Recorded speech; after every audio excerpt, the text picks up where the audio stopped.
Hi guys, welcome to our channel. Andhra Pradesh ప్రధాన ప్రతిపక్ష నేత వైఎస్ జగన్ పై వైజాగ్ ఎయిర్పోర్ట్ లో హత్యాయత్నం జరిగిన సంగతి తెలిసిందే. శ్రీనివాస్ అనే చెఫ్ ఈ దాడికి పాల్పడడం సంచలనం సృష్టించింది. ఇప్పటి వరకు అతడు జగన్ ఎందుకు పొడిచాడో తేలనే లేదు. జగన్ పై సానుభూతి కలగడం కోసం పొడిచాడని ప్రత్యర్థి పార్టీలు ఆరోపిస్తుండగా అధికార పార్టీ కుట్రకు పాల్పడిందని వైసీపీ అంటుంది. అసలు విషయానికి వస్తే ప్రస్తుతం జైల్లో ఉన్న శ్రీనివాస్ ఒక పుస్తకం రాశాడు. ఇంటరాగేషన్ లేని సమయంలో శ్రీనివాస్కు రాయడమే పని. అధికారులను అడిగి ప్రత్యేకంగా కాగితాలు తెప్పించుకున్నాడు. ఇక ఆ పుస్తకం నిండా జగన్ విషయాలే ఉన్నట్లు తెలుస్తుంది.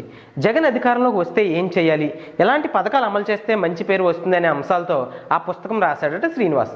అంతేకాదండోయ్, కొన్ని సంచలన విషయాలు కూడా ఈ పుస్తకంలో ఉంటాయట.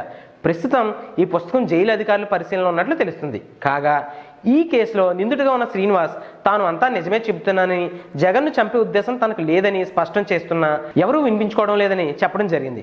తన గర్ల్ ఫ్రెండ్స్ ముందు గొప్పలు చెప్పుకోవడానికి జగన్ను పొడిచాడంటూ మరో వాదన కూడా వినిపిస్తుంది. ఈ నేపథ్యంలో నిందితుడు శ్రీనివాస్ను ఎన్ఐఏ కస్టడీకి అప్పగిస్తూ కోర్టు నిర్ణయం తీసుకుంది. అయితే విచారణ సందర్భంగా అధికారులు శ్రీనివాస్పై థర్డ్ డిగ్రీ పద్ధతులు కూడా ఉపయోగించకూడదని కోర్టు ఆదేశించింది. దాంతో శ్రీనివాస్కు పూర్తిగా వైద్య పరీక్షలు నిర్వహించి తమ కస్టడీలోకి తీసుకున్నారు ఎన్ఐఏ అధికారులు.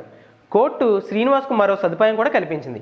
పోలీసులు ఒకవేళ కొడతారేమోనన్న అనుమానంతో శ్రీనివాస్ను న్యాయవాది సమక్షంలో ఇంట్రాగేట్ చేయాలని కూడా సూచించింది.